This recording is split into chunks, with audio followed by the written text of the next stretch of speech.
di dalam Al-Quran, selain an-nafs al-mutmainnah, maka identik an-nafs itu jelek. Maka disebut oleh Imam Ibnu Athaillah, apa kata beliau? Kalau disebut an-nafs, ya, kita loncat bagian tengahnya, fahiya fi anfusiha mazmumah. Pada dasarnya jiwa itu punya karakter yang mazmumah, yang buruk. Jadi jiwa kita ini kalau dibiarkan lepas, tidak perlu ada syaitan, dia sudah jahat. Ketika Nabi Adam, Allah pilih jadi khalifah di bumi, apa kata malaikat? Ya Allah, kenapa engkau memilih jiwa-jiwa yang ganas, yasfikud dam, menumpahkan darah? Dari dulu, mulai zaman Habil Qabil, itu terjadi. Yang kedua, yufsid, merusak di bumi. Bagi malaikat, bumi yang bagus itu kalau bentuknya kayak hutan, Mbak, itu bagus. Kalau kita pindahkan pasir, gunung-gunung, batu, kita pindahin jadi gedung-gedung di Jakarta, bagi malaikat ini merusak. Bagi kita apa? Pembangunan, kemajuan. Beda nggak karakter kita sama malaikat? Baik, untung nggak malaikat, Pak, yang jadi khalifah di bumi. Kita ledekin dikit, malaikat marah nggak? Enggak, Pak. Malaikat nggak ada emosinya. Ya. Untung kita, Pak, coba. Kita nggak punya sayap. Malaikat punya sayap.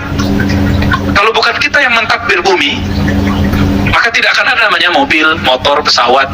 Akhirnya kita bisa terbang bareng-bareng, kan? Kalau malaikat kan terbangnya sendiri. Ya. Kalau mau numpangnya ke buruk. Dia numpang kan? Buruk. Dalam hal ini, malaikat tidak melihat sisi yang lain dari Adam.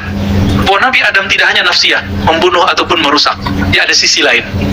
Inilah garis batasnya. Jasad, nafs. Kita garis batas. Ini disebut dengan manusia yang zahir. Disebut apa? Manusia yang zahir. Menghubung nafs dan akal dan jasad itu disebut dengan akal. Maka ada naik di atasnya, tembus. Ini disebut dengan manusia yang batin. Manusia yang sebenar-benarnya manusia. Dan ini ada dua. Yang pertama disebut qalbu, yang kedua disebut ruh. Nah, di sini qalbu nggak dibahas di bagian ini, dibahas di bagian lain. Dibahasnya ruh dan sir. Loh, sir di mana? Jadi kita ini kalau zikir, Bapak kalau zikir pakai lidah apa pakai qalbu?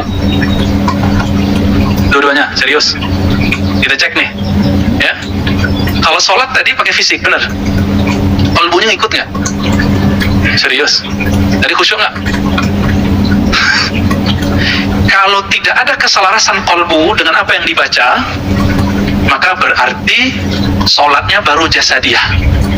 Inilah yang dikatakan dalam Al-Quran, fawailul lil musallin. Celaka bagi orang yang sholatnya baru jasadnya. Sama nggak dengan munafik? Dia sholat, pikirannya kemana-mana. Itu sholat jasadiyah. Sholat ini palsu, Pak. Sholat palsu. Kalau